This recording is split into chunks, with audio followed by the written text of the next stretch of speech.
Airports smell like metal and recycled air.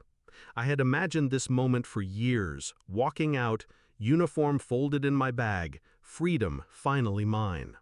Instead, my son stood there like a stranger, eyes hard, words sharper.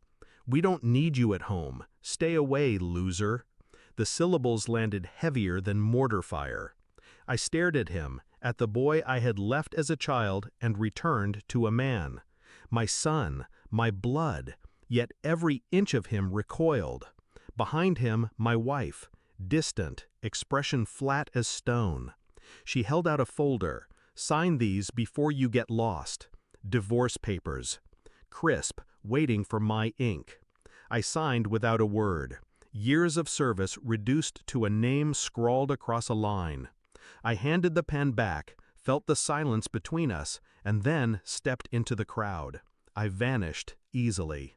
Too easily. At first, I told myself they were angry. 17 years gone, missed birthdays, missed dinners, missed everything. Resentment could calcify into hatred. Maybe this was punishment. But punishment requires love underneath. This was something else. Her eyes told me more than her words. They weren't cold, they were indifferent. Indifference is worse. It means you were erased long ago. The boy, my son, had inherited it. Or maybe it was planted in him. Seeds whispered at night while I was thousands of miles away.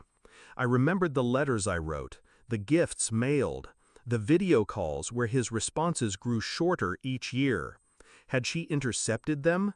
Filtered me out piece by piece until I was nothing more than a cautionary tale? The thought lodged deep, and beneath it, a darker one. Was he even mine? I didn't go to the house. I rented a small room near the base. Bare walls, a single bed, familiar in its emptiness. I began quietly. Old accounts, bank statements. She had changed more than addresses. She had hidden entire lives in plain sight. Purchases in cities she never told me she visited. Withdrawals matched against weekends I called and she said she was busy. The boy's birth certificate. I requested a copy. No father listed. I remembered signing one years ago. Where had it gone? I ordered a DNA test kit. Took strands of my own hair, mailed them off with a trembling hand I forced to stillness. I needed truth. Cold, undeniable truth. While I waited, I studied. Their photos online, smiling. Him taller than me now, eyes resembling hers more than mine. A man growing in the shadow of a lie. I walked past the house one night. Lights glowed in windows I once dreamed of returning to. Through the glass, laughter. A man's silhouette, not mine. I didn't knock. I memorized his face instead. Then I walked away, calm on the outside, every nerve inside me screaming. The envelope came on a Thursday, thin, clinical.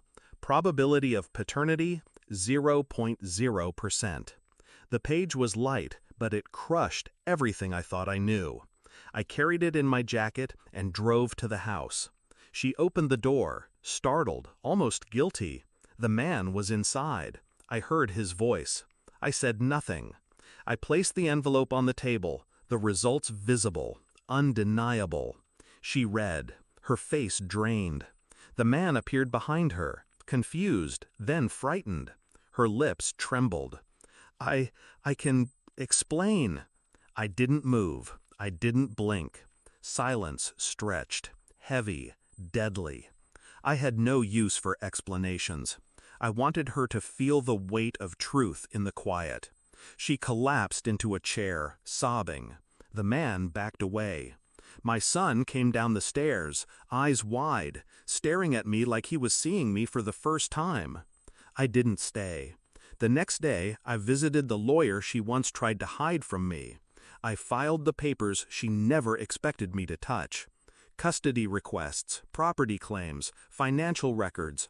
Everything she built on lies, exposed line by line. I moved with precision, not anger, cold strategy. Years of discipline applied to dismantling her carefully constructed world. I didn't scream. I didn't beg. I left the documents on her doorstep, neatly stacked with a single note on top. Your war is over. Mine has just begun. When she called, hysterical, I let the phone ring. When she showed up at my room, I didn't open the door. Control had shifted, and she knew it. Weeks passed. I watched her life unravel from a distance. Friends turning away, finances draining, the man leaving when the weight of truth grew too heavy. My son avoided me. That was fine. One day he would seek the truth himself. I could wait. I wasn't the broken one anymore. I was free. 17 years in uniform taught me patience, taught me control, and now they had taught me detachment. I had lost everything I thought I was returning to, but in the ashes, I had found clarity. They tried to erase me. Instead, I erased them.